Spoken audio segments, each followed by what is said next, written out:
দাৰ্জিলিঙৰ একদম main point এইটো দাৰ্জিলিঙৰ মেইন টাউনৰ একদম মেইন পইণ্ট। তো ইয়াতে আমাৰ ৰুম, এইটো ৰুম ইয়াতে লৈছোঁ এখন হোটেলত, চাৰ্লি ৰেষ্টুৰেণ্ট বুলি হোটেল এইখন। তো ইয়াতে আমি আছোঁ ৰাতি, এক ৰাতি থাকিলোঁ ঘৰতে আৰু আজি ৰাতি থাকিম আমি ইয়াতে। তো একদম মেইন পইণ্টতে আমি হোটেলত ৰুমত লৈছোঁ, চাৰিওফালে চাব পাৰি, বস্তুবিলাক চালোঁ। তো এইটো 360 ভিউ পইণ্ট।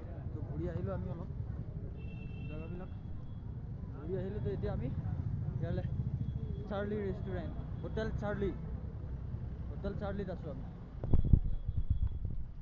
তো আমাৰ বাইক ইয়াতে থাকিল দিনটো আজি, বাইক ওলোৱাই নাই, বহুত ঝামেলা বাইকত, নোৱাৰি আৰু।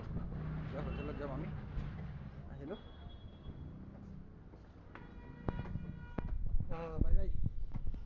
বাই বাই দাৰ্জিলিং, আহিম কেতিয়াবা পিছত, হৈ যাব আৰু।